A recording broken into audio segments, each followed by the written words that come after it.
Hey everybody, and welcome to The Void, a show dedicated to filling the void between being an employee and becoming self-employed. Most people refer to starting their own company as taking the leap, as if they're blindly jumping off a cliff and into the unknown. This show is here to help you understand that it doesn't have to be that way. As always, if you like what you're hearing on the show, please do us a favor and help share The Void with somebody else who might be wanting to start their own company. We saw an opportunity to help others understand that self-employment is well within your reach. And just as our businesses have grown organically and by word of mouth, we want this show to grow the same way. So if you see somebody asking questions about starting their own service-based business, please do us a favor and send them a link to the show. I'm your host, Mitch Smedley, and with me as always is David Hilton. Dude, if winter's not over, I'm going to start to murder. So we were looking at the weather last night. Dude, I'm serious. And in the next 10 days, the coldest temperature is 31 degrees. Dude, we went Sunday. Layla had a soccer tournament. Friday, Saturday, Sunday. Sunday morning, 60 degrees. Yeah. Fantastic. 3 o'clock, 20. snowing. 20. Yep. Monday morning, 10. Tuesday morning, 12. Today's Wednesday. Well, Tuesday morning, 12. Tuesday afternoon, snowing. It snowed yesterday afternoon. Dude, and then it's supposed to be 70-something today. I know I sound like a crotchety old man. I'm sick of the fucking winter weather. Yep. Dude, I'm ready for sunshine, sundresses, bikinis, days on the water, windows down. I'm over it. Yep. I'm ready to cruise around the lake and stare at my wife's ass on the boat. That's what I'm ready for. Okay. Yeah. Good on you. Yeah. Have her bring some friends. Yeah, they do sometimes. One of the funniest times on the boat was we have this one friend that's real wild. Party girl. Party's all over. Like, she's settling down now. She got a boyfriend, and she's all, like, settling down. But those are the girls that, like, oh, I'm settling down, and I have a boyfriend, and then, like, they get serious, and then they run around on them because they're bored. No, she's definitely not the type to run around. Oh, okay. Yeah. But she's wild and going to have fun. So, first day on the boat with her, and we're all partying and everything else. I don't think so. Okay. But Danielle's like got her phone out and she's kind of panning around, just filming everything. And she pans over to our friend, and our friend pulls her top down and is like showing her fake tits, right? Well, the next person over is Mason, sitting right next to her. And the look on Mason's face is like, I want to look, but I can't look, but I want to look, but I can't look. That's my mom filming me right now. I mean, I don't want to say that's bad parenting, but it's questionable parenting. Hey, it wasn't our choice. And it's not like I'm going to be like, put your tits away. That's bad parenting. That's the questionable parenting part. But like, we go to the Lake of the Ozarks shootout every year. Stories like this are why I'm not allowed to go out with you by myself, unsupervised. We go to the Lake of the Ozarks shootout every year, and most of it, like, we go with a big group of people. It's 3 boats worth of people. The boats are loaded. It's just a party fest all day long, right? Nobody else brings their kids. We bring ours. Another questionable parenting decision. Okay. The idea is like, they're going to see it eventually. At least let them see it and how we handle it responsibly. Oh, well, you don't want them growing up thinking that's normal. Oh, no, they know it. They know it's only the because like, we go on the lake all the time, and it's water sports and fun, but the shootout is like, ain't nobody surfing. Might as well take the surf racks off the boat. Like, you're not going to use them. Oh, my God. It's just party it up. So, yeah, it's rather interesting, and we've already got all of our accommodations set for this year. I got 3 trips to Lake of the Ozarks planned so far this year. You don't have to go for the shootout. You could just go. Yeah. Yeah, I know. Are you going to Brady's? So, yeah. Our friend Brady's? We got Man Weekend at the lake. Okay. We got the shootout, and then they're doing another thing. Malibu is putting on a thing called Surf Fest. Oh, gotcha. And it's a surf contest, but for all age groups. Like, they tell you that if you can drop the rope on a surfboard, you can enter the contest. They have a class for you if you can drop the rope. I couldn't even get up on the surfboard. But I was also completely canned. But they said that it's set up to where, like, skillful kids can compete with their non-skillful parents, and everybody still have fun. So okay. I'm going to try to get Danielle to do it. She won't, but I'm going to try. So, but yeah, we'll be down there for Surf Fest, for the shootout, and then for Man Weekend at the lake. Nice. So, Man Weekend at the lake's always kind of sketchy because it's the weekend before Memorial Day. Sometimes. Or no, I'm sorry, it's the weekend before Mother's Day. Well, sometimes it's really cold. The weekend before Mother's Day, and you get some questionable. Yeah. The water's never hot. No, the water's always cold. But sometimes you get some questionable weather. That's fishing weather. So yeah, not surf weather. Why doesn't he just move it back so it's nice and warm? I don't know. It's What the hell's the matter with him? Well, he Airbnbs that place, and that's like his dead weekend. Oh, but have everyone chip in. Yeah. Oh no, we all do. Well, then what the? And what's crazy is it's crazy freaking cheap. Like he'll have me send him my fuel bill for the boat, and everybody that bought food. Because it's like a he collective. Just divides it up. Yeah, he just adds everything, divides it up by all the people, and it's like, okay, everyone shares $86 for your whole weekend at the lake. Yes. Yeah, but they'll do like a big pork butt roast. Half these guys that go are on a competition barbecue team. Yeah, I know Brady does. And loves to smoke. Yeah, so they'll do all kinds. It's pretty fun. Yeah. So one of these times I'm gonna get to go. Yeah. Wait, it conflicts with Layla's fucking tournament's travel schedule. Yeah. Well. Are you tired of complex and high credit card processing fees? The Void Podcast has negotiated exclusive rates for the Void listeners. This program's tailored for trade businesses like yours. And if you're using House Call Pro, switch and you can expect to save $80 for every 10,000 you process per month. Don't let high processing fees drain your profits. Visit empowerpayments.com/the Void or call us at 913-423-1265 now and unlock your savings. I'll send you an invite. How about that? Brady texted me last year personally and said, I'll send you an invite for when it is. It's already on my calendar, so I want you to know you are invited. I said, yeah, I know. I'm just schedule, man. I'm a loser. I'm a good dad. Luckily, what you think doesn't matter. So, but yeah, I am just what I was saying. I'm just ready for summer. Hopefully it's right. Dude, it's right around the corner, bud. Yep. Are we going to try to go to the Carolinas this year and watch a race? Yes. We totally should. I'm going to 100% put you on the spot and throw you under the bus here. I may or may not have dedicated money to sponsoring part of that car. So yeah, I know. Just don't do the hood. I'm not. Do like the roof or the trunk. I think we're going to do rocker panels. Or do the passenger side door. Winninginthetrades.com. Love it. You're welcome. Love it. I went against my gut. Well, he already had a Chat GPT, like you bought the whole car sponsorship thing made up. Yeah, he showed you what a Trade Winds race car would look like. Yeah, I'm not. Yeah, it didn't. No, I'm out. Yeah. I can do a rocker panel. We sponsor that micro sprint for the plumbing company. Yeah. That's pretty cool. People are they're listening. They're like, what the hell are we talking about? We have a buddy, Joe, who's in Trade Winds. He bought himself a round car. And he's going to race 5 races at Bowman Gray Stadium this year. I think we're going to sponsor his rocker panels. And if you don't know what Bowman Gray is, look it up. It's basically, what's he say, 30 cars?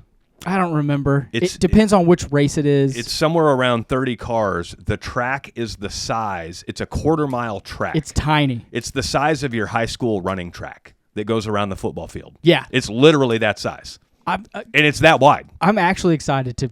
We're gonna try to go. If you go 3 wide on that track, somebody's in the infield. I tell Janine all the time, like, hey, we're gonna do this, we're gonna do that, we're gonna do this, and she's not excited about any of it. And I said, hey, we're gonna go watch Joe race, and she was like, oh hell yeah. Well, yeah, she grew up racing. Yeah, her dad raced NHRA side races, I guess. Yeah. Whatever the hell. I think he was super gas or something. But anyways, yeah. She's like, oh yeah, okay. I was like, oh, finally a win. Finally, yeah. One good idea out of 150.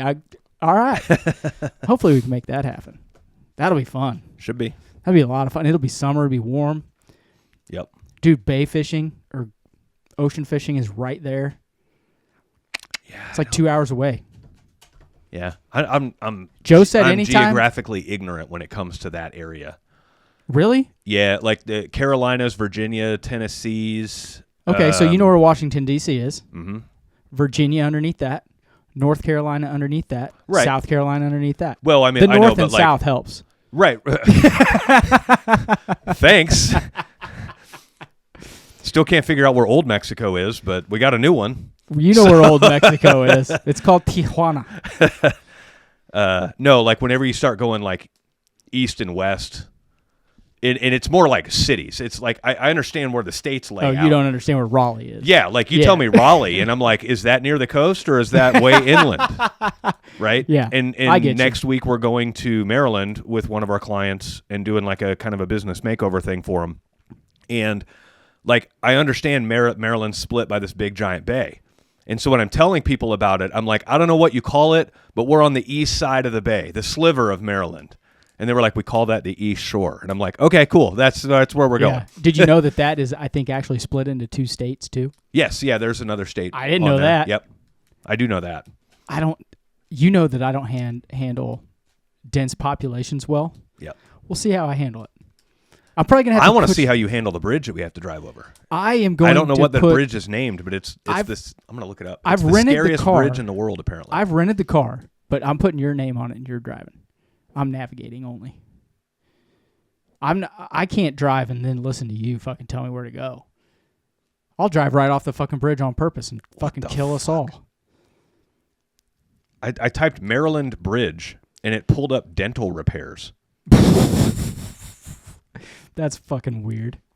What is this bridge? Well, bridge is a dental procedure. If you have a bridge. Hello, McFly. Oh, I'm here. McFly. Delaware is, by the way, the other thing that it shares.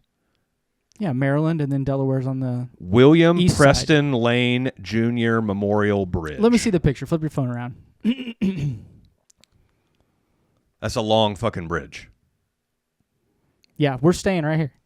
You and I are staying right here. Cool. We're staying at Kent Island. It crosses. Oh, that's the Chesapeake Bay. Okay. And do we have any like quick things of how long? It's like miles long. Yeah. Why is it scary? It's a dual span bridge, and it's one of the longest in the world, stretching over Chesapeake Bay. What is your point?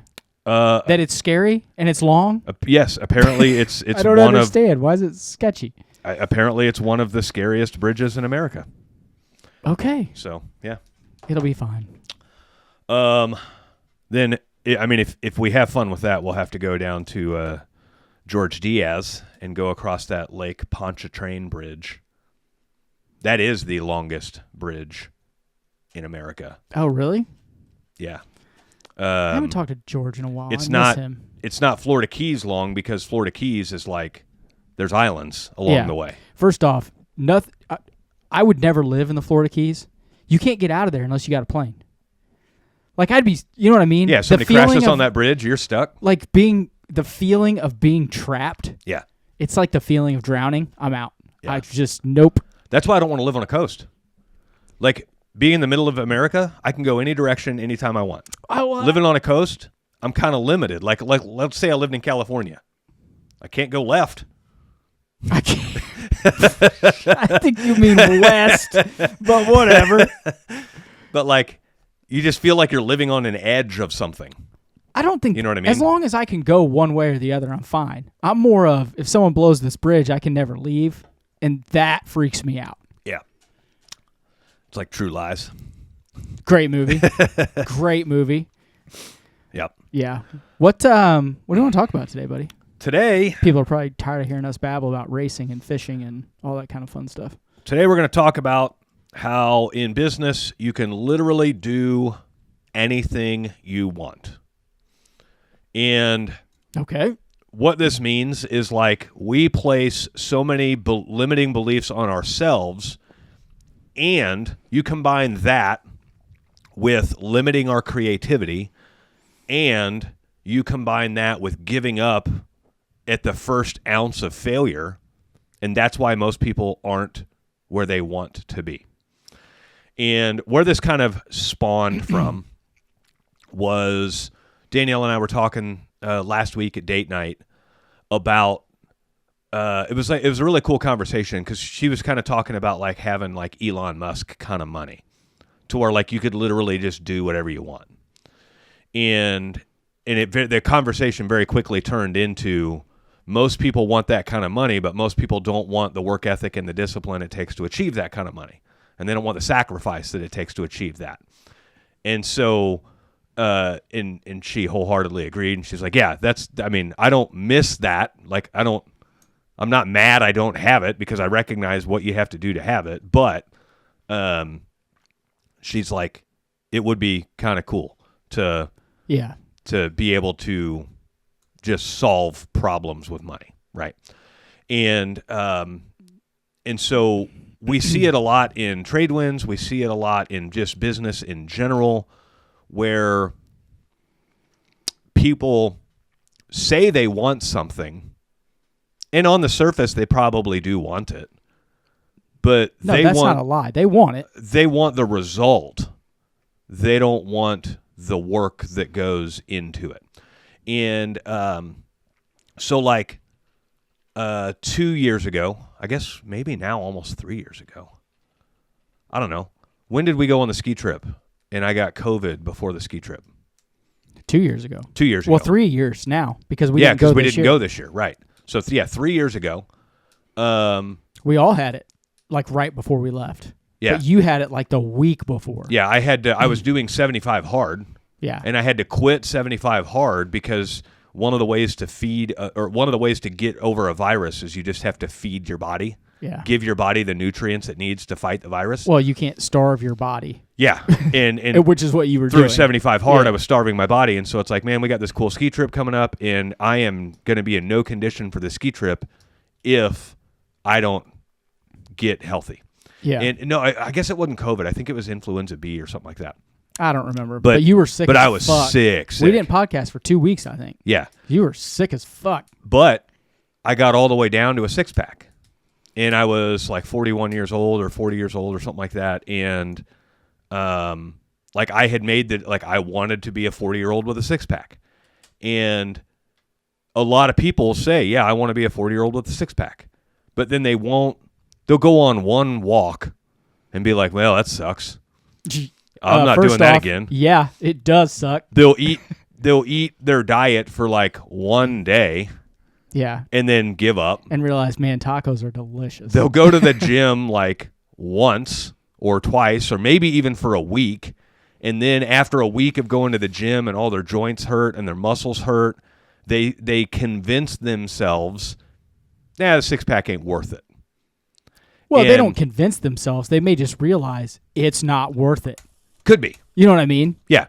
And I'm not trying to judge anybody that doesn't have a 6-pack. Hell, I don't have one anymore. Right? It really comes down to how much do you want it? How much do you want it? Hard? And how hard are you willing to work for it? Right? Yeah. And we have a short that came across my memories that kind of inspired this, where we're talking about like champions find a way where there is no way. Champions never give up. And if anything, they'll kill themselves searching for a way. And I've been watching a lot of movies lately where there is a definite champion that like endured pain and discipline to achieve what they wanted to achieve. And been watching a lot of TV lately. No, these are movies, not TV. Same difference. But one of them was American Made with Tom Cruise. Where he's the pilot? Yeah. I never saw that. Is it good? Watched it last night. It's good. I'll watch it. He's very resilient. And now, granted, what he's doing is bad stuff, but he's still a champion in the bad. Like Pablo Escobar is a champion in his realm. Of being a criminal, yeah. Right. And so another movie was Nuremberg. Oh, that's good. A great movie. I've seen that. That's great really good. Movie. And I mean, those guys are champions for evil. Yeah. But you're still like that movie really, if you haven't seen it, there's real actual footage of the concentration camps and what they were doing with the piles of bodies. Yeah. It's horrible. It's hard to watch. It's hard to watch. But I've often said, like you get asked all the time, like if you could have a meal with one person alive or dead, or you could spend a day with one person alive or dead, who would it be? And it sounds crazy, but I would probably spend the day with Hitler. And it's not because I want to recreate what he did, right? What he did was evil and sick and everything else. But you can't discount the leadership ability it took for him to convince that many people in the layers. I'm not spending my day with Hitler. Like I would love to say I'd spend it with Elon Musk, but he thinks on such a different level that I don't know if I would comprehend half of what he's talking about. Yeah. I'm picking Jesus, but whatever. Yeah. Yeah, I don't know. Perspective, dog. Yeah, totally. You know what I mean? But like all the things that you don't understand, like, okay, now is my time to ask these questions right now. Yeah. This is where I'm going. Tell me about this Moses guy. Was it low tide or did he really split the sea? No, that's not the question I'm asking. Oh my God. Tell me about this water to wine. I'm thinking that I'm asking that question. For He's sure. like, no, they twisted the story. She was stomping grapes, making wine. She got dehydrated, so he gave her water, and the story became she turned water into wine. No, I'm not going to say that. But I'm not trying to discredit the no, Bible. I know. I'm just saying, it is funny. Yeah. But there's what's the matter? Quick Jesus joke, by the way. Oh no! Do you know why all? I don't want to stab you. Do you know why all? If you're watching this on YouTube, get ready for a laugh. But do you want me to stab you? Do you know why all the ladies wanted to get with Jesus? Why? Because he was hung like this. Oh, dude! Stop! You're going to hell for that. Yeah. At least one day. Do you know what puppies and nearsighted gynecologists have in common? Oh, they use their tongue to taste it? Both have a wet nose. Dude, that's fucked up. So anyway, maybe, I used to complain about your dad jokes. Could you go back to just the dad jokes? These are bad. That's horrible. I'm offended. Yeah, good. Good. I've done my podcast over. Done my job. And that's it for today. No, like all of these people in history that have done these incredibly notable things, they dedicated a portion of their life to doing the one thing. Full-blown dedication. And, I mean, Musk broke up with, divorced one of his wives over going to Mars. Yeah. He's like, I went to her and I said, I want to go to Mars. If you're not fully on board with that, then we should just get divorced now. It was that he knew that he was going to have total focus into developing SpaceX to get to Mars. So, and he's still not there. But I don't see him going. But now, I mean, that is his life's mission, is to colonize Mars. And if you think about it, this is how fucking smart Musk is. I understand that, but by now he should have at least gone to the moon as a trial, and they haven't even fucking attempted to. For some reason, I think he has this. For some reason, he thinks going to the moon is a waste, and I think that's why we've never gone back. Although we're getting ready to again. I think that's a diversion, but I don't want to get completely off topic. But you look at Musk and Mars. There's no fossil fuels on Mars, so what do you need? Batteries. We've talked about this before. Yeah, and you've got to develop everything that it takes and put the infrastructure in place to get there. Yeah, so he's built these businesses that are worth billions that collectively gave him the knowledge, the experience, the expertise, the staff, the notoriety, the confidence for investors to where when he goes to Mars, he has ways to generate alternative power. They're probably not going to be able to live on the surface of Mars because of the lack of atmosphere, so they're going to need tunnels. Well, he has a tunnel machine, like a boring company. Basically, if you like all of his satellites, just build a fucking biosphere, dog. Yeah, I know. I don't understand. But all of his companies are dominoes tipping over, leading to him colonizing Mars. And I don't think he's going to do it, but I don't know. Maybe. How old is he? 50? No, he's got to be 55. Late 40s? Dude, we're mid-40s. I know. I don't think he's much older than we are. God, that makes me feel like a piece of shit. Now I gotta ask. Now you got to ask. He looks great for his age no matter what he is, because if you can imagine the stress that he's under. Yeah, I mean, a guy saying that, is also He's 54. Okay. Okay. Yeah, I was gonna say he's got to be older than that, dude. Yeah. But in other words, nobody told him no. Like, he just dedicated everything to it, right? One of the next documentaries I want to watch is Jim Carrey playing Steve Jobs. And I think it's not a documentary. I think it's a movie called Jobs.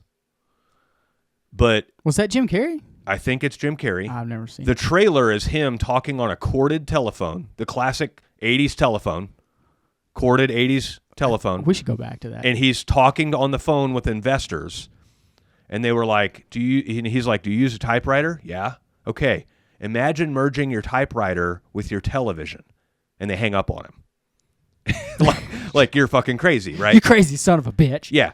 But like, again, Steve Jobs is another one, right? And of course, there's all these big, massive people out there. But for the small scale guy, the guy that wants to start his own plumbing company, HVAC company, electrical company, power washing, tile, whatever your trade may be, you can absolutely do it as long as you recognize up front that it will be 3 to 5 times harder than you ever imagined. And those things that you think, well, I'm not going to give up. If I come across this hurdle, I'm not going to stop. And half as rewarding. Yeah. Yeah. I mean, really. Can right? be. There are moments. You're not going to be. There are serious fucking moments. Yeah, you're not buying an estate in Palm Springs because you started a $2 million trades business, right? And that's another big delusion in today's society is they see the one guy that rented an exotic car for a Instagram post. And if you buy my course, I'll teach you how I do all this and everything else. And it doesn't work, right? And although that one guy, like you're Dan Bilzerian or Brazilian or whatever, like that. I don't know who you're talking about, Bubba. Oh, no, he's big on he's calmed down a lot, but he was kind of like the world playboy for a while. Like he's always on yachts with naked chicks or chicks in bikinis, and they're all over him. And he's the center of attention. But I mean, I understand the vision, but I don't know who he is. Like, I wish I did. Now I feel lost. To get to you have to have global money to get to that level, right? Yeah. And so for one, get that shit out of your head, right? You're not talking the top 5%. Right. You're talking the top 0.01%. You go build a $3 to $5 million home service company, and you're looking at like living in a $500,000 to $750,000 house. You're looking at owning $100,000 or $200,000 cars, right? Like, let's just bring this into perspective. I can get the notes out. You're not going to have a barn dominium stacked with exotics at a $3 to $5 million home service company. It's just not going to happen. But so for one, get your goals in order. But for two, realize that you can do anything you put your mind to. Just recognize that your mind doesn't even know the work it's going to take yet. And so you can't necessarily commit to this predetermined amount of work. You have to commit to the predetermined idea that no matter what it takes, you will never get up, or you will never give up. And every time you're knocked down, you will get back up again. And when you leverage darn near your whole company on this idea and it doesn't work, and now you want to throw in the towel, you can't. Yeah. Or when you're about ready to hire the guy that you think is going to set your company on this right trajectory, and you hire him, and then you come to find out he was embezzling money and killing your company. You can't give up. And that's not happened to me, but I'm just saying these are things that happen, right? I know plenty of people that have been in a financial role in a company and were embezzling money. And that's not to say I know the people directly, but I know the companies that were a result of that. I know one person that did it, and they still have not gotten caught. But we'll rat them out. Nah, not my place. But like that stuff happens. Yeah. What, you were I was just it made me curious because I look at numbers a lot. To be in the top 5% of earners in the U.S., you got to be bringing between $300 and $350K a year. Yeah. To be in the top 5% of net wealth, you've got to be between 1 and 3.8 million. Right. In net wealth. And those are the yearly income number is tough, but the net worth number isn't tough. You just got to start small or start young. Yeah, you just got to start young to get there. Yeah. But people still have this illusion, like you're saying, and we've talked about this before, the social media, comparing yourself to everyone you see on social media. First off, half of that shit's fake, okay? Yeah. The other half is people are embellishing. It doesn't give a real sense of reality. Yep. And what, quote unquote, success in middle America is. Yeah. You know what I mean? Success in if you're making $200K a year, you're killing it. Yeah. But that doesn't mean you're going to be living on a private island somewhere either. Right. So to your point, don't misconstrue what you see as success with what actual success is, and let it either motivate you. Don't let it demotivate you to the point where you don't even try. Yeah. I guess is my point. Yeah. And some of that is I've naturally come this way. We've talked about this before on the show about how I don't geek out around celebrities, and I rarely ever even take a picture with the celebrities or of the celebrity. I couldn't even tell you a celebrity I've met. The only celebrity I've taken a photo of was David Goggins.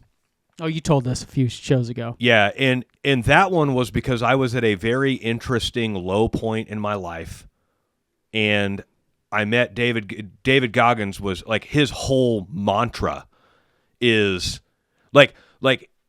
I've said this before. I'll say it again. When he was going through Bud's training, everyone talks about how difficult Bud's training is. He has a completely different perspective on it. First off, what's Bud's training? Navy SEALs. Okay. When he was going through Bud's training, everyone talks about how grueling it is, how difficult it is, and all of that stuff. He talked about it in the fractions of a second. And I cannot remember the exact numbers that he gave, but it was it was like a million fractions of a second. And he's looking at it like I've made it through 100,000 fractions of a second. And everyone's kind of like, what do you mean fractions of a second? And he goes, well, that's all it takes to give up. He says, when you're under that much pressure and that sleep deprived and you're watching people drop like flies next to you, you could be, within a matter of minutes, you could go from, I am completing this journey, I am graduating Buds, I'm going to be a fucking Navy SEAL, to just within a matter of minutes, you're now dropping out yourself. Yeah. And it's because you're on a run or a ruck and 3 people just dropped out because they passed out or whatever, and you're trying to use that as motivation. Well, then you inhale a bug in your mouth when you were already short for breath anyway, and now you inhale a bug and now you're choking, and that knocks your confidence down just a touch. Yeah. And then in the midst of the choking, you're having to sit there with your hands on your knees while the rest of your platoon is running on, and you're going to have to catch back up to them. And now you're running to catch up to them, and now you turn your ankle on a rock that you didn't see.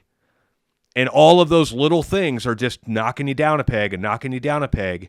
And then all of a sudden you have one fraction of a second where doubt creeps in and you give up.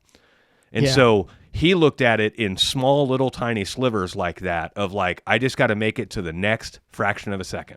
Without giving up. Yeah.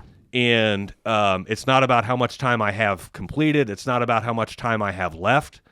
It's about the fractions of a second that I just dominated and the next fractions of a second that are coming up. And little things like that in business are huge. You got to get used to being told no, right?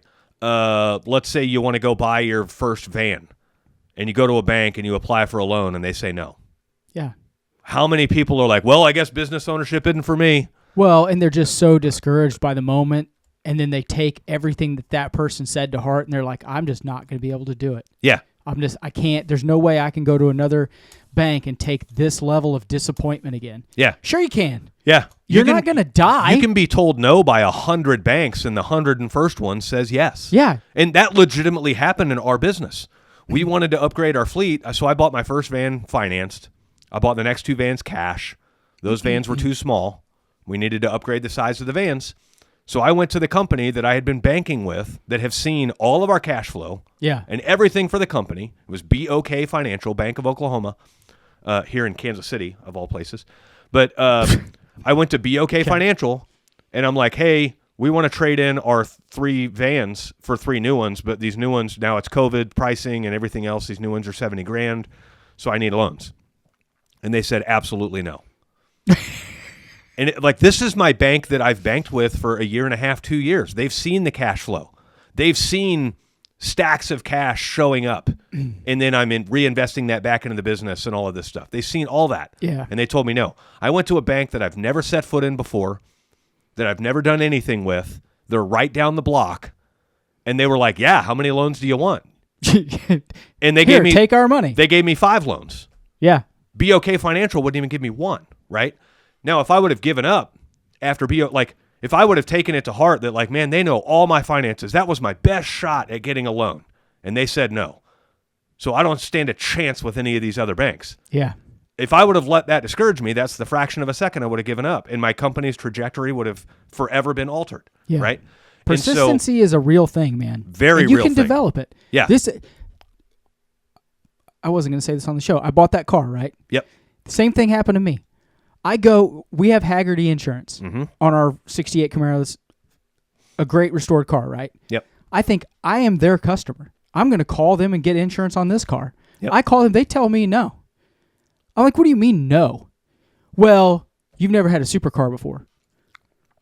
What do you mean? Look at my driving record. I was like, look at my insured asset value that you guys currently have. It's like, are you serious? Yeah. Like this 25-year-old kid or 30-year-old kid that I'm talking to on the phone literally is telling me no. Yeah. And I didn't realize this maybe until this moment. I have kind of put myself on a little bit of a pedestal. It was a very humbling moment for me. Mm-hmm. I'm so mad I can't see straight. This kid's like, no, we're not going to do it. I literally sat in my office and I was like, well, maybe this is a sign. Maybe I shouldn't get it. Maybe I shouldn't do this. Maybe I shouldn't do that and this and that, and blah, blah, blah. And then it's the devil and the angel on your shoulder thing. No, you told yourself you're going to do this. Yep. So are you going to do it or you're not? Well, I don't know. I just don't know if I can afford it. Maybe I'm making a mistake here. Maybe this is, a sign that I shouldn't be doing it. Sat there for a long time, maybe an hour. Yep. I was like, no, fuck that dude. Yeah. And I got on the phone immediately with everyone I knew that had anything to do with insurance. Yep. I mean, literally, all it would have taken was that 1 millisecond for me to say, nope. Yeah. Nope, I'm not going to do it. And then quit on a dream I've had. You know this. We've talked about it on the show for the last 2.5 years. Yeah. That I've been saving up for something nice that was for me. Yeah. I could have just given up on that. Yeah. 2.5-year-old dream just gone. Yeah. And you called me before you bought it, and you were asking me to talk you off the ledge. I was asking you to talk me out of it. Yeah. And what did I say? Get the goddamn thing. I think is where your exact word. I said, you're going to be mad at me, but I ain't talking you off of it. I'm going to encourage you to buy it. Yeah. And you were like, what do you mean? You're supposed to be my voice of reason. And I'm like, yeah, you've worked way too hard for way too fucking long. I will. It was a great conversation. And I hung up the phone. If you want to know the truth, I hung up the phone and I was like, he's fucking right. Yeah. Okay. All right. He's right. There's a difference between being foolish with your money and then using your money to purchase things that push you to work even harder and push you to drive even harder. And so what I mean by that is, we've talked about this before too. Yeah. Some guys think their wife has a spending problem, and I always flip it. Some wives do have a spending problem, but I always flip it and say, what if she doesn't have a spending problem? What if you have an earning problem? And it's just a hypothetical scenario, but let your wife's spending, money is one of the top 3 things people fight about in marriages. Oh, yeah. Let that inspire you to where you make enough to where your wife can live that, right? Retiring your wife and retiring your parents is one of those things that's huge, right? And so, it's kind of weird. Life is a lot. Even at its longest, life is incredibly short. Oh man, and it's over. Yeah, you go. Let's say 0 to 18 to 20. Seems like an eternity. It almost doesn't even count. No, because you're dumb as fuck. You're dumb. You're learning. You're living on somebody else's coattails. Yeah. Right? It's like being a cat. You're jobless. Food just shows up. The house is the right temperature. Well, you and I live different childhoods, but yeah, for the majority of yes, you are correct. Yeah, and so, but then in your young adult years, let's say 20 to 35, those are your earning years, and unfortunately, today's culture is they want to live lavish in those years, and most people don't know how to do that. They don't know how to earn during those years, and they spend too much time trying to live lavish. I'll carry on to that in a second, but for now, a quick word from our sponsor.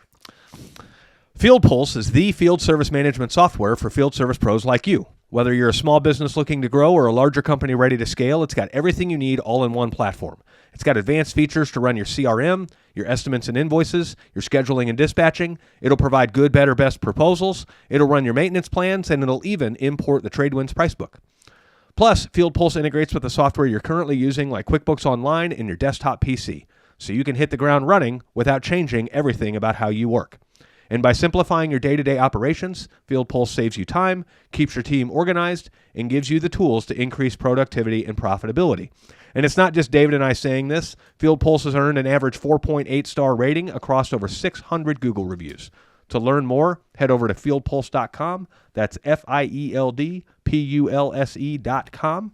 Or you can click on the link in the description of this show, and you can get some The Void exclusive promotions. Offers. Dun, dun, dun. Dun, dun, dun. I want to say, just going back for a second, you talked about, you and your wife talking about, having the lavish lifestyle that Elon Musk has and having all that money, right?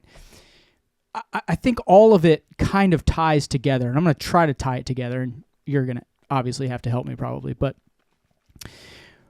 what you were saying about people not wanting to put in the effort to get that money, 100% true, right? Yeah. People that don't, how do I say this? People that don't want to put in the effort to get that money are also, or to get to whatever level they can get to, are also just generally not happy individuals anyway. Like, we have to have purpose and drive, right? But people want to put in just enough effort to where they're barely comfortable, and then they let off the throttle. Yeah. Because they feel like they need the me time, or I've earned this, or whatever. Self-care. Right? Self-care. You know what I mean? Self-care is the most triggering I know, it's fucking insane, reason for laziness out there ever. And they just won't push. And how I've always viewed it was, if I'm going to do it, I'm going to do it to the best that I can. Right. I'm going to work as hard as possible. I'm going to put my all into it. And I guess my point is, if you're going to have to give the minimum effort anyway, just to quote unquote get comfortable or not be homeless or whatever, it's only another 20% of effort to give everything you got. Yeah. You know what I mean? We have a client in TradeWinds, new client, just had their first coaching call with them, and they're doing between $1 and $2 million a year in revenue, but their net profit is a little lower, way low, like 2 to 3% net profit. And so they're thinking that they need this massive turnaround to solve this problem. And by the time we got done explaining it to them, we're talking a couple of minor tweaks, and their net profit is going to go from 2 to 3% to 12 to 13%, like overnight. and a couple of more tweaks, and we're going to get it up to 20%. And 20%'s the goal. 20%'s the goal. And so, but they're thinking like all this doom and gloom and everything else. And after we have a couple of conversations with them and just point out a few things, it's a couple of tiny little tweaks. And some of it is tweaks as simple as changing who you process credit cards with. So like credit card processing, that's one of the biggest fixed expenses in a company, right? Yeah. And so a lot of your CRM platforms, your Service Titans, your House Call Pros, your FieldPulses, your Service Fusions, your Jobbers, all of those will offer credit card financing. It's a bolt-on service to their CRM. They're all charging you way too much. Yeah, most of them are 3.5 to 4.25, somewhere in that range, depending on what all they're doing for you. Yeah. You know, a swipe is this, a punch in is this. Yeah. You know. Yeah, and so we use Empower Payments in our plumbing company, and we average like just a touch over 2% every month, and they don't do a whole like a fixed 3.5%. Theirs is dynamic based off of the card that was used and based off of how the card was ran. Was it swiped, dipped, or chipped, or tapped? Swiped, dipped, or tapped, and so because of those dynamics. For instance, if you're doing a chip read on a debit card, that is a lot cheaper of a run than a swipe on an Amex. And so most of your CRMs are just going to charge you like 3.5 or 4% across the board, even if your clients are using the cheapest methods and the cheapest cards available. And so that little decision right there saves significant amounts of money. Yeah, what's 1% of $1 million? Yeah. It's a fuck ton. Right. And so like it's not uncommon at all for a company to run $500,000 a year through a credit card processor. Yeah. Okay. And not even a big company. And so if you're $500,000 a year and you're spending an average of 3.5%, here we go. Someone's got the calculator out. 500,000 times 0.035, that is $17,500 in credit card processing fees. Okay. Take that 0.35 and drop it down to 2. That's $10,000 a year in credit card processing fees. $7,000 of pure profit. That is $7,000. You change nothing in your business other than who you run credit cards through, and you just made an extra $7,000 of pure profit. Yeah. What will $7,000 buy your business? $7,000 will be a down payment on a truck that can now bring in another $350,000 in revenue. $7,000 can buy half the inventory for a truck, for a plumbing truck. $7,000 might buy all the inventory for an HVAC truck. Yeah, depends. But yeah. $7,000 would definitely buy all the inventory for an electrical truck, right? And so it's little decisions like that make massive changes in your business performance. And so I'm not just saying this because I'm like trying to pimp Empower Payments. There's a reason we let Empower Payments sponsor this show. It's because they're badass. And how Empower Payments works, it's kind of funny because we were talking about this at the beginning of the show. I have a friend of mine that I went to college with. His name's Brady. He's the voiceover ad that you hear in this show for Empower Payments. Family guy, too. He used to be the vice president of a large credit card processing company that was based out of Kansas City. He also did a lot of real estate investing. He retired. He's my age. He retired from his vice president job and focused solely in real estate. Real estate market got a little wonky. He was big into mobile home parks, trailer parks. Local legislature started clamping down on trailer parks hardcore. You can't build new trailer parks. They're now grandfathered in. Yeah, so they're now a high value commodity because if they're there, they stay, but you can't build a new one. Yeah. And if you get rid of one, now there's just one less in the market. And so that started getting a little wonky. Well, he passed his 2-year non-compete, and so he created Empower Payments. And Empower Payments basically cuts out all the BS that typically runs with credit card processing companies. And he makes a fraction of what the big companies make, but his company is small. So that fraction goes a lot farther in his company than anywhere else. And it's just a simple way to run credit cards. I will say too, like I talk a lot about liking to deal with local and small businesses because I feel like I can call them and get an answer. Yep. I want great customer service, and if I got to pay extra for it, I will. Yeah. This is one of those cases where you get the great customer service, but it then saves you money at the same time, which never freaking happens. And there was a time last summer where some big server, it wasn't AWS, there was another big server that went down that runs half of the websites in the U.S. Server farm, yeah. I think it was AWS, wasn't it? Well, AWS had an issue too. But there was a different one, and that server went down. He called me before we even opened. He called me in the 7 o'clock hour, the day it went down. Hey, bro. And he said, hey, just letting you know, we can't run credit cards until this server's taking out half the websites in the U.S. We can't run credit cards until this is back up and going. Just wanted to give you a heads up. And so now we have a whole hour before we open, and really probably 2 hours before we're going to try to collect anybody's payment to strategize how we're going to do this. Now we can get messages out to our guys to suggest that they offer to get checks, or if the customer wants to pay with a credit card, cool. We're just going to have to get all their info, and the office will call them to collect later. Yeah. All of those things. You hear my son down there being a dick because he knows we're recording a podcast and he's revving his loud truck. Well, it's because his parents don't give him any serious consequences. So no, we give him a garage instead. No, but yeah, when I go down there, I'm going to slap the shit out of him. But the little decisions like who you pick for a credit card processor make all the difference in the world. And that's the dedication to, like, I want my company to do better than anyone else's, right? Well, who would turn their nose up at $7,000 in profit a year? If I said, Dave, for a small little change that literally costs you nothing but earns you $7,000 a year in extra profit, would you do it? Taking it all. Like, who wouldn't do that, right? But most people get comfortable and they're like, well, it's so easy to run credit cards through our CRM and we're already set up and all this.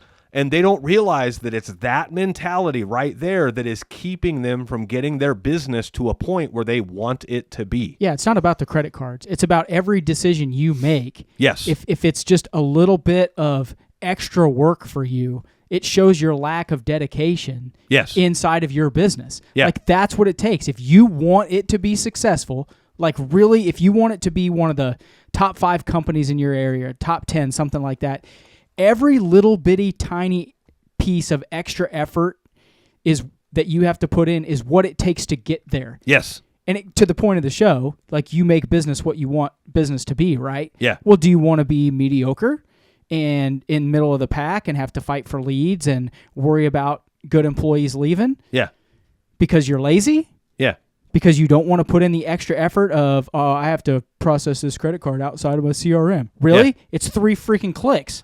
Are you telling me it's no more difficult to process it outside of your CRM than when somebody writes you a check or hands you cash? I know. And we're just using this as an example. Yeah. There are a myriad of other things that people just won't do. Well, I don't want to have to kill my marketing agency and then go to this marketing agency, even though they're charging me the same, but I'm not getting I'm not really disappointed in this marketing agency over here. Right. Well, how do you know that this one over here isn't going to bring you 10x leads? Right. Because you're comfortable?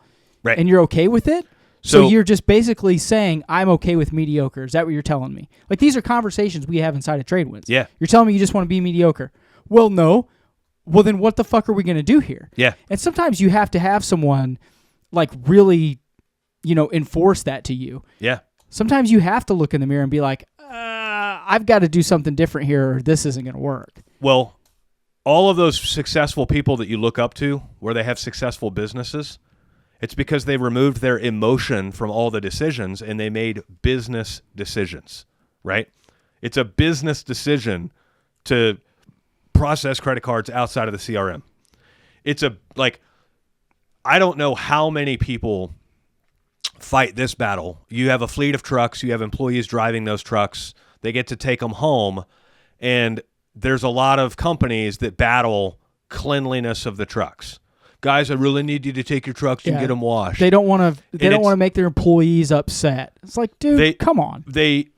Outside of that, it's just like your employees now having to take time out of their own day that they're not getting paid for to go wash your vehicle to help make your brand look better, right? And it's a constant fight, and it's a constant struggle, and it's a really big struggle. Like, employees have highs and lows. They have good days and bad days. And if you like, not saying you intentionally do this, but if your phone call to that employees to suggest that, hey, you need to go wash your truck today because it looks like shit, if that lands during a low point for that employee, well, now that just took that employee even farther down, right? So, like, one of the things we do in our company is I bring in a mobile truck washing company, and when we have our Wednesday meetings, a mobile truck washing company washes all the vans in the parking lot while we're meeting. Now, does it cost me a touch more? Yes, it's $140 every time they wash the fleet. Okay? I mean, you're spending $100 probably if you pay for the guys to wash them anyway. Right. 40 more bucks. But now I get guaranteed clean trucks to my standard. I'm not, maybe Dave washes his truck a little bit better than Tom, and Tom washes his truck a little bit better than Bill, and Bill doesn't wash his truck for shit. He doesn't even use finger. I'm not washing. He doesn't even use the brush. He basically just hits it with the wand and leaves, right? and so, like, these are arguments that you shouldn't have to have with your company. You wouldn't expect your guy to change his own oil. You wouldn't expect your guy to balance and rotate his own tires. So when it comes to fleet maintenance, why do you expect your guy to wash his own truck, right? And so we build the cost of truck washing into our pricing and everything else, but now I never have to have that conversation. And my guy gets a really clean truck to drive around town, something he's proud of, right? Yeah. And he doesn't have to show up late to his kid's ball game because he got off work and his boss said, hey, before you go home, wash that truck because it looks like shit. Yeah, wash your truck, dog. Right. And so it's little decisions like that that totally change what your fleet looks like in the field. It totally changes what your brand appears to potential customers. Yeah. There's no fight. There's no nothing. And it's $140 every time we wash them. Like, little things like that make all the difference in the world. And a lot of times people make decisions for what they're going to do in business based off of what's easier instead of what's best. Yeah. And is it easier to do some things? Yes. But is it the best, right? Is it easier to process credit cards in your CRM? Yeah. But is it the best? I don't know. Like, we process over $1 million a year in credit cards. Yeah. So that scenario we just ran off of 500,000. That's 15 grand. Now it's 15 grand a year. Yeah. Right? That's a lot of money, dude. Is it easier to process credit cards outside of the CRM? It's not any harder. But do I want an extra 15 grand at the end of the year? Yeah. 5 years into business, now we're talking $75,000 of pure profit that I have over other companies because I made one decision a long time ago to process credit cards through Empower Payments. Well, and it's the attention to detail talk, right? Yes. People want to they overlook attention to detail. Oh, everyone says it's attention to detail. So people don't really take it seriously. It is. Attention to detail is analyzing every decision you make and deciding, is it good as an employee? Is it good for this job? Is it good that the gas valve is turned this way instead of this way? Yeah. Is it that I wiped all the pipe dope off my gas pipe? You know, did I sweep the floor? Will my ball valve turn after I solder it near this 90 because the handle's going to hit the pipe? Yeah, all of those little attention to detail things you did as a great employee, which is why you're a business owner now, they still translate. Yeah. You still have to be carrying that same attention to detail in every little business decision. Yep. Is processing credit cards outside of it going to make me more money? Is it? Yes. Do we need more money? Of course we do. Maybe that's a decision I need to make. Right. Do I need to fire Joe because he's got a 50% conversion and it's 7 months now? Yeah. Yeah, I probably do. Do I like Joe? Yeah. Should I fire him anyway? Yeah, probably. Right. All of those little attention to detail things that we talk about in Trade Winds a lot, those are the foundational blocks that build a strong business. Mm-hmm. And it sounds so easy and so cliche, but it's the fucking truth. So, you know, it just is. One of the things, so I've sold our company, but I still get clued in on a lot of the workings of the company. Better be careful what you say here. For March. So I've always, attention to detail, if our conversion, which means conversion rate is like number of calls we go to versus number of calls we make a sale on. Yeah. I've always said if our conversion rate is 80% or higher, then we aren't charging enough money. I need a 20% rejection rate to prove that we are charging the right amount for our services.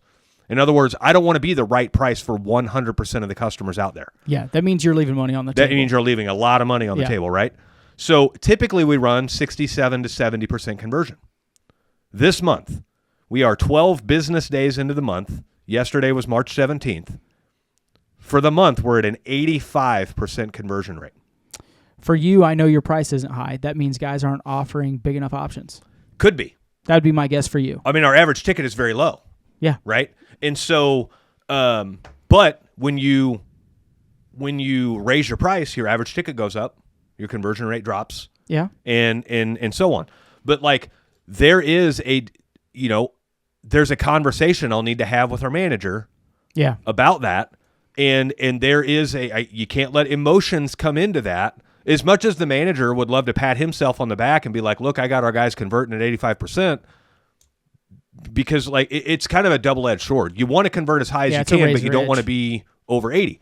And so here he is converting at 85%, but the average ticket is below standard, and they're a direct correlation to each other. So I have to set my emotions aside and make a business decision about a conversation that I have to have with him to say, look, I know you're proud of the 85% conversion, but look at the average ticket. That sucks. And this is what happens. When we convert 100% of our calls, our average ticket's in the toilet. When we convert 67% of our calls, our average ticket's awesome. And so it's little things like that, and it's attention to business detail, not emotional detail, that makes all the difference in the world. Yeah, guys that are listening to the show, I just want to make this clear. If you're a one chuck in a truck, it's your business. Your conversion should be 95. We're talking about a team. Yes. Your employees' conversion. Theirs is going to be lower. A business owner who's running his own calls, if you're not closing at a 95% rate, you aren't good enough at that. Like, let's be honest. Yeah, so like we've gone through these. I still have all of my old trackings for when I first started our company in the first 3 months of our company, where I wanted to leave no stone unturned. I wanted to make every customer happy. And I was willing to wheel and deal and discount and everything, because when you're brand new in business, you need happy customers. You don't have a brand that can get recognized out in the marketplace, so you need word-of-mouth referrals. The only way to get a word-of-mouth referral is make a customer happy. The only way to make a customer happy is sell them something. It's required. Like I can't make you happy unless I sell you something. Yeah. Right? If you need a new water heater, your water heater's shot, and I come out there and I don't sell you a water heater, you're going to buy one from somebody else. I didn't make you happy. Somebody else did. Yeah. So I have to make you happy, and I have to sell you something to do it. I'm willing to wheel and deal on that water heater because I need happy customers so I can get referrals. Yeah. Well, you don't have overhead. You want referrals so that you get more customers. Right. Like that is a completely different conversation than what Mitch is talking about. Yeah, when you have a team of people, you've got a conversion. brand presence in the marketplace and all of those things, that's when the rules kind of change a little bit, and you need to start honoring those rules. And emotionally accepting poor performance, to me, 85% conversion is poor performance when it's coupled with a below standard average ticket. Yeah, if he was at 85%, but his average ticket was $2,500, you'd be like, dude, fuck yeah, bro. At that point, it's a no-brainer. Yeah. We have to raise our prices. Yeah. Especially if that's over a 3-month span. Right. It's like, okay, all right. And so I have to make a business decision and a business conversation instead of an emotional conversation, right? But all of those things happen where we get lazy, we get comfortable, and a non-in-tune business owner would be like, yeah, look at that, we're converting at 85%, and they would find a way to convince themselves that's good. Yeah. And you have to look at it objectively based off of what we know works. And what we know works is conversions under 80%. Yeah. And so ultimately, in business, you have to decide what you want, and it's not you have to decide what you're willing to do to get it, because what you think you're going to have to do to get it is usually a fraction of what you're going to have to do. Yeah. You have to decide not to give up until you achieve it. That's a whole different thing of deciding what I'm willing to do to give it. For instance, if I say I want a six-pack, a six-pack is all about diet and exercise, right? More so diet than exercise. Well, if I say I want a six-pack, and so I'm going to go to the gym 5 days a week, I'm going to do cardio and run 15 miles a week, and I'm going to do this ab routine, and I'm going to do this diet. Well, foolish of you to think you knew exactly how to create a six-pack without ever creating one, right? So if that recipe doesn't work to create the six-pack abs that you want, you can't just be like, well, I guess a six-pack isn't for me. No, you have to, that's not what you're, like, you were willing to do that, making a decision, I'm willing to work out 5 days a week and run 15 miles a week and all of this.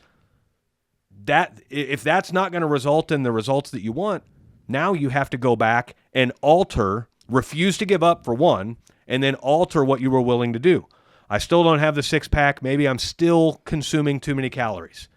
Maybe my cardio is not dialed in enough. Maybe I'm eating the wrong calories. Maybe I'm not eating enough protein. Maybe I'm eating too much fat. All of these things, right? And so there's a difference between deciding what you're willing to do and then just deciding never to give up, right? Rocky. Yeah, completely different. Classic example, Rocky. He didn't decide what he was willing to do to win the championship. He decided, I'm not fucking giving up. And I'm standing back up after every time Apollo Creed knocks me down. Yeah. Or that switch, No, you're right. the Russian guy. Who was the Russian guy? I don't remember. Ivan Drago. Right? The fact that came to you is crazy. If he dies, he dies. Right? Yeah. That's what I tell my engine whenever I'm running it at Redline. If it dies, it dies. If it dies, it dies. But like Rocky is a classic example of he knew he was going to have to put in a bunch of work up front, but the decision wasn't how much work I'm willing to put in. The decision was the fact that I'm not giving up until I achieve what I want to achieve. And that's what you have to do in business if you want that. Now, if you don't want that and you just want a kind of a lifestyle business that pays you a little bit more than what you were making working for somebody else, great. I mean, that's fine too. Don't lie to people and say, oh, I want to be the biggest in the area one day when you absolutely don't. Yeah. Right? If you truly want to be the biggest in the area one day, then you have to decide, I will stop at nothing to do it. And everything I think I'm going to have to do in order to achieve it is it's 1/5 of what I'll actually have to do. Yeah. Right? So back to that six-pack thing. If you think you can consume 2,000 calories a day and get a six-pack, and after a month of consuming 2,000 calories, your physique hasn't changed at all, well, then you're either not burning enough or you're eating too many calories. So you have to change something. Yeah. You don't just give up. Yeah. You have to change something, right? So I have a quest to have a six-pack again by summer. I've got about 2 months to do it, and I'm really dialing it up because you're making me feel so bad about my own health now. Well, my regiment that I've been doing for the last couple of months wasn't enough. I'm not seeing a drop in body fat. I'm not seeing a drop in... Maybe you should listen to your friend Dave. Your advice was to drink vodka all day. No, that was not my advice. My advice was to drink vodka and run. Yeah, see... Cardio. Because you're funny, built different. You're a shoulders guy. What's big funny, guy. though... You gotta fucking run, dude. How many... Stairmaster, elliptical, whatever. Yes. Cardio. It's got to be low-intensity cardio to build a six-pack, right? There's a lot of skinny fat runners out there. Never seen one. How many cyclists do you see with a beer belly? Right? That's because they need that tank to pull from when they're cycling like for 4 miles. But there's a lot of endurance runners out there that don't have a six-pack. And it's because, again, they need the energy tank, right? Yeah. So running necessarily isn't the key. That's why I never run longer than a 5K. You know what? When I go run, I run 3.2 miles, and that's it. Don't eat for 3 days and run every day. You'll have a six-pack. I don't know if I could run after not eating for 3 days. Dude, I'm going to tell you what. I am, full transparency, I am in the worst shape I've ever been in my life. Yeah. I just haven't. We go through ebbs and flows. Ever since I got out of the field, I'm just like, Yeah. Like, I still work out a little bit. I'll leave here and go to the gym when we're done podcasting. I still do stuff. You know, I'm not lazy. Yeah. But it's like going from burning 2,500 to 3,000 calories a day to needing 1,500. Yep. Like, you're just not as in as good a shape as you used to be. Yeah. Your muscles hurt. You're not as active. Yeah. I got to start doing something. Yeah. And No, so I'm not going to the gym with you, crazy. For me, it was like I'm literally living through this right now as I'm trying to have a six-pack for summer. Is like, okay, I committed to myself and I told myself I'm going to do these things and I'll have a six-pack by summer. Well, I'm halfway there and I'm not seeing the results I want. So do I give up? No, you listen to Dave. You drink vodka and you go run. Or do I refuse to give up and I go change and I eat less and I work out more? I'm going to get you a shirt made that just says, I should have listened to Dave. And you just wear it from now on the podcast. Oh, you mean like the banner that Ray got you? That's still never made it in the I need to office. hang it up. I know. I need to hang it up so bad. First off, one of the coolest moments in trade wins that I've had personally was that. Yeah. Was at the event. For those that don't know, we have a guy in Trade Winds. His name's Ray. He is hilarious. He has a sense of humor that is incredibly rare. He is very quick-witted. And not only that, he's like would literally, if I called him and I said, Ray, I need the shirt you're wearing. I need you to mail it to me. He'd have it in the mail within an hour and a half. And he would do anything for you. And if it were great dude, if it were a day where the mail wasn't running, he would get in his Tahoe and drive it here. Probably. And he lives in upstate New York. That guy's crazy as hell. Okay. But yeah, Ray and Dave have this long-standing thing where anytime they're on a Zoom call together, it always starts with "fuck you, Ray" and "fuck you, Dave." And all right, now that we got that out of the way, let's talk work. Yeah. And so at our last event that we did in Indy, Ray made a billboard and surprised it in the front of the group that just said "fuck you, Dave." It's fantastic. And then everyone got a laugh and a chuckle out of it. Well, then Ray pulls off his T-shirt and he's wearing an undershirt that says "fuck you, Dave." I have framed the sign. I just don't, and it's. For those that aren't in Trade Winds, we do our calls via Zoom, so you can see my backdrop. I'm going to frame it, or it's framed. I just need to hang it on the wall. Yeah. So it's one of the coolest things I've gotten from our guys. And we get all kinds of fun stuff: shirts, booze, hats, all kinds of fun shit. Here, hold on. What? Oh, you want the first thing ever? No. So what's that? So we got Davidson Home Technologies. He's a former Trade Winds member. Oh, Miller. So we got his hat. Here we got Sean Lesperance. He's got a really cool logo. It's got like American flags on it and stuff. Yeah, he's just south of Seattle. Yep, gave us some swag there. He's in Trade Winds, so we still have. This was the first thing we ever got. Yeah, the Zazarak whiskey. George Diaz sent us Zazarak whiskey, and I saved the bottle. Yep, it was the first thing we ever got. So that and a king cake. Yeah, I think Austin got the baby back when we had Austin doing the. I don't remember. Show. But I've never had that much sugar in one bite in my life, dude. I thought I was gonna fucking have a heart attack. It reminded me of like a honey bun. Yeah. Growing up. On crack. On crack, yeah. A honey bun on crack. But for those that think we're not sentimental, we are. Ultimately, you just have to decide. I'm not giving up, and you have to decide that I'm going to go all in. Like, if you went all in for 90 days, 90 days is 3 months.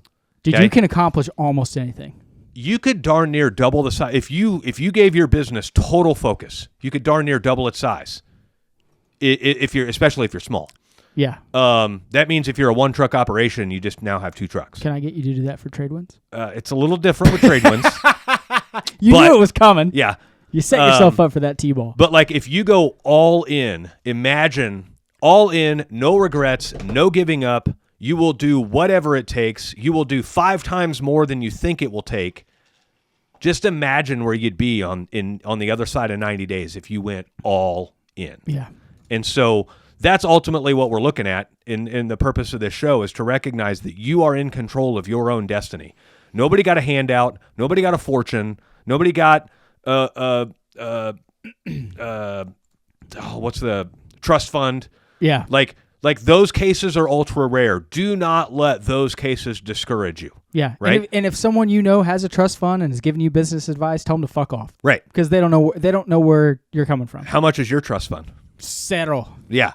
So when my dad dies, I'm going to get a bill. Right. So I have a buddy of mine. And I love my pops, but damn it. I have a buddy of mine. His name, and I've never met him in person. But his name's Jason Gardner. He owns a company called Tacobi, and it's a software company for like auto dealerships. But he drives exotic cars. Can he tune mine? No. Damn it. No. Now he could tell you who to go to. Okay. But he's got McLarens. He's got he's got like multiple exotic got some cars. Nice shit. And he's also a very good, like, find him on Facebook and find him on Instagram and find him on TikTok. Jason Girdner, Girdner. But he is a great inspiration to follow because he gets tons of shade from some low testosterone dudes that think that they're doing the world a favor by trying to put down somebody that's doing more than they are. But he calls out his haters. He'll screenshot their hateful comments and he'll screenshot their profile pictures. And he basically just calls them out. And he's like, I don't know why people do this, but I'm going to call them out every time because this is the price of success. And like, he's getting ready to sell his company for somewhere between 20 and 50 million. Nice. And maybe I should be friends with this guy. What's his name? Jason Girdner. But he's a great inspiration to follow because he doesn't do the typical Instagram flex. He like 4 times a year, he'll post a photo. His dad died. His dad gave him every possession he had, which was a wallet that had like $7 in it. Brutal. That's what his dad got. I joke about That's my what dad. he got from his dad when his dad died. Yeah. And so, like, he didn't even have enough to pay for his own funeral. Jason had to bury his dad. Brutal. Like, pay for it, right? And so everyone likes to say, oh, a trust fund kid, or oh, this, or oh, that. And it's like, oh, yeah? Here. And he'll flash the photo. Here's what my dad left me. This old ratty wallet with a driver's license and $7 You know in what, it. though? I bet he still got it. Yeah, I bet guaranteed. it sits on his nightstand, and every day he wakes up and looks over and he goes, my kids ain't going to get that. Because he put in the work. Yeah. Every day. That's what I do. That motherfucker will be sitting on my nightstand. Just last week, he posted a photo of him having an eye patch, like gauze over one eye, as he was building his software. He stayed up for so many days straight coding that his eye started bleeding. Jesus. Because he didn't go to bed. That's like my brother. He has to wear these blue blockers constantly now because he's just in there with his eyes open. I'm like, dude, what are you doing? Yeah. Those guys are nuts. Yeah. But, like, that's the... You think he gave up? Whenever he was like, well, I thought it was going to be this, and no, it took 5 times as much coding as I thought. He didn't give up. He stuck with it, right? And now AI will write code for you. It's fucking insane. Oh, well, he's totally using all that. Oh, I know. He's leveraging now. all of that. Yeah. But, like, that's the level of stick-to-itedness that it takes. You have to stick to it. You can't. I love it. Is that a real word? If it's not, I just made it. You should put it in the dictionary. Put it in the Wikipedia. So wrap us up, Mitch. I'm tired, man. Basically, choose to go all in. Don't just choose to go all in on a whim right now and just do it. Put a little bit of time and effort and thought into it. Choose some things that you're going to let go of for 90 days. Choose some things that you're going to go all in for 90 days. Develop the discipline to fucking do it and just make it happen. Yeah. Nobody remembers the guy that kind of went one toe in the water. No. They do remember the guy that went all in and has the results to show for it. So go all in. Yeah. And have something to show for it that you can be proud of. What do they say? How long does it take to develop a habit? 21 days or something like that. It's not that long, guys. Yeah, it's really not that long. If you can do it for a month, you're set. If you can do it for 3 months, you've got what it takes. Yep. So good stuff, man. Until next time, we will see you later. Thanks.